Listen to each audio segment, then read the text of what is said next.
adult strip clubs. I had a chain of strip clubs starting in Kingston, Jamaica, to the States, Russia, and lived that lifestyle for almost 16 years. 12 years ago, I woke up and said, you know, everything in my life is wrong. You know, with the substance abuse, I'd gone through 5 marriages, 5 families, and started a process of healing that included a lot of things. It included a spiritual journey, it included a physical journey, an emotional journey, and a lot of good people that I met along the way. I have 3 master's degrees, I have a doctorate, but you know, you can get hung up with diplomas. But I think healing is about community. I believe about who you surround yourself with, accountability, whether it's your family, your friends, your church. You know, I believe that we as humans are created to love and to be loved. And usually when we deal with substance abuse, when we deal with addiction, we're dealing with a numbing process that's allowing us to numb some sort of pain that is keeping us from living a full life, keeping an abundant life. So some of us drug with alcohol, some of us drug with food, some of us drug with shopping, some of us drug with power, some of us drug with business, some of us drug with money, some of us drug with sex. But you can talk to almost anybody and they're addicted to something. What they perceive, their addiction is what they perceive they need to make their life happy. You know, if I think that a Rolls Royce is going to make me happy, my life is going to be built around acquiring that Rolls Royce. You know, a guy did a study of the world's most successful people. He took 178 of the most successful people in the world, athletes, scientists, business people, professors, and tried to narrow down what were the most common ingredients of all those people. And what he came up with was this idea of ability to focus. That a great violinist or a great scientist was able to say, you know, this is what I want to do, this is what I want to succeed at, and their entire life was engineered to reach that goal. And that's very much what an addict is like. Whether it's, you know, a crack addict, his life is engineered to get that next hit. That's all he thinks about. If you can take that focus off something as detrimental and as destructive as substance abuse, and turn that, and it can be just a couple of notches, to something that's successful, you see incredible results. Everyone at this organization has dealt with drugs at some point in their life. From my secretary, who was busted for the largest drug bust in Turkish history. She tried to bring 40 keys of coke from Brazil to Istanbul. You know, all the way to our faculty and staff. We've tried to create an environment that doesn't say, oftentimes the addict hears all the time, why don't you just stop? Why can't you just quit?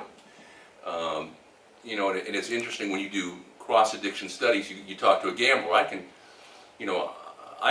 have no problem not gambling. I don't have any desire to go to the tracks or gamble. But, you put a line of coke in front of me or, a bottle of tequila, and that's a different trigger for me. So it's easy for me to look across at you and say, why don't you just stop? So what we've tried to do is create this environment of non-judgment. We understand why you can't stop. We understand the things in your life that are keeping you from stopping. And that's what we try to work through here at Oasis. I created Oasis really for myself. I mean, Oasis was sort of I had to start healing myself. I woke up 12 years ago and everything in my life was wrong. All my relationships were wrong with my friends. All my relationships were wrong with my family. My goals were wrong.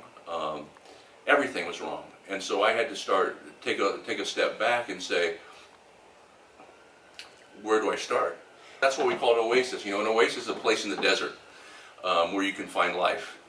And we hope that Oasis is a place that is a source of life, that people will come here and find refreshment and find rest, because that's what addicts are.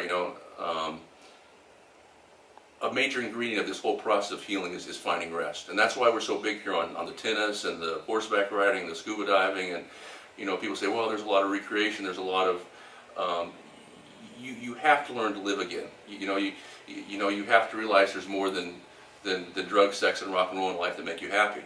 And until you get a taste of that, and part of the coming back is that. So besides the group and the classes and the therapy and the right eating and surrounding community and accountability, we believe in rest here. So that's why we try to create an environment, you know, on the beach, you know, and tennis and all those kind of things that make it, you know, make it great.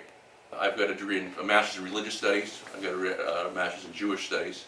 I've got a degree in life. I'm a family therapist, marriage and family therapist. I've got my life and marriage family therapy, and then a DMin, a doctorate in practical ministry of counseling. Because I'm an addict, part of my recovery is surrounding myself with people like me. I can see my weaknesses and strengths in the people around me. It's a constant reminder of who I am and who I can be.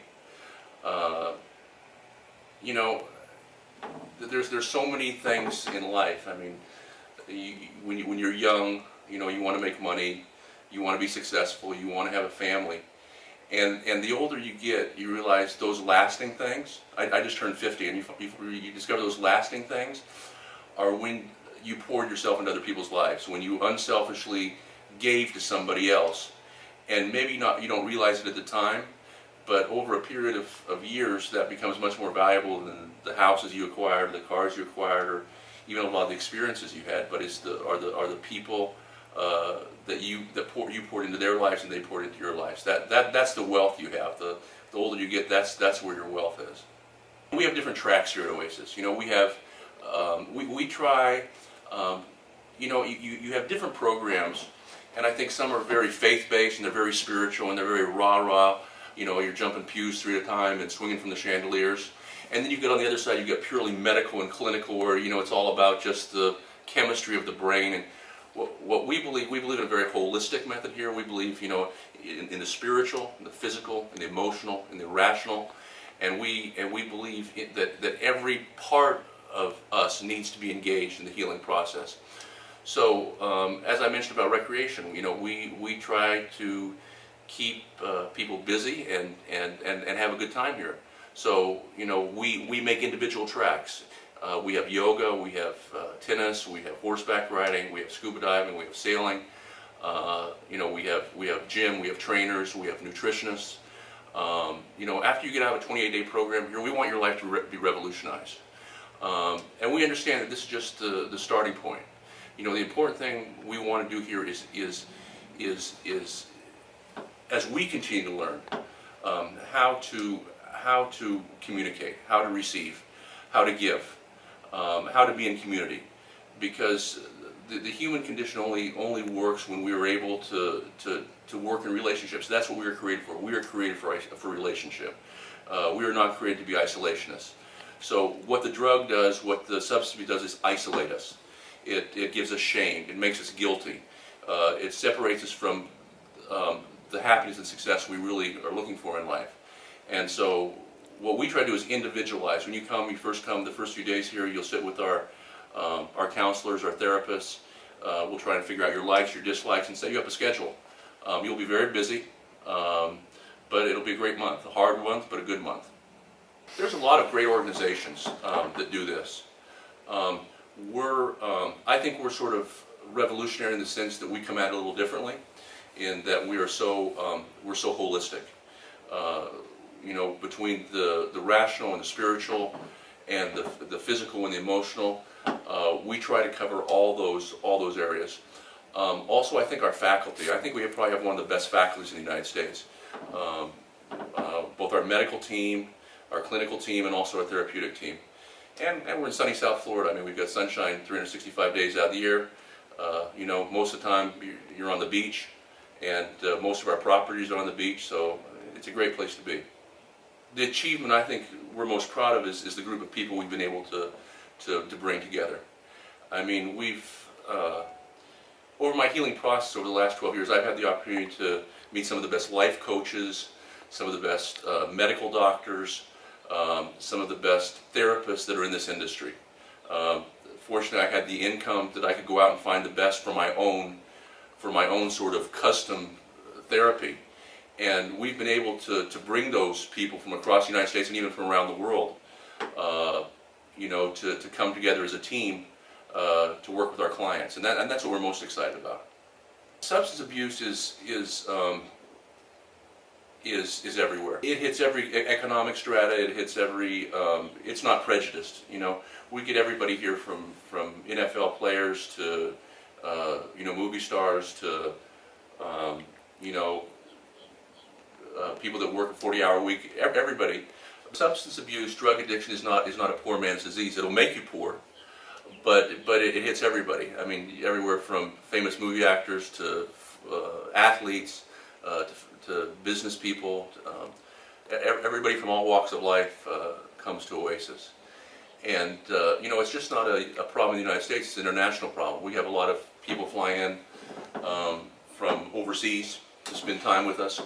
We're just now developing a Spanish track as well as a Portuguese track.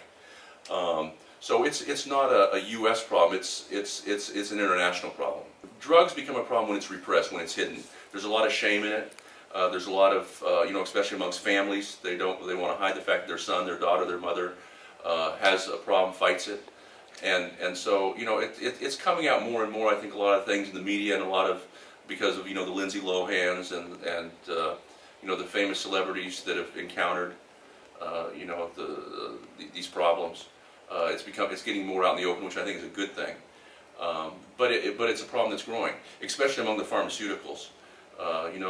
How many times do we have the man or woman that have had a serious operation or they've suffered from cancer and had to take strong pain medication, and they were oversubscribed, and then having to get off those medications?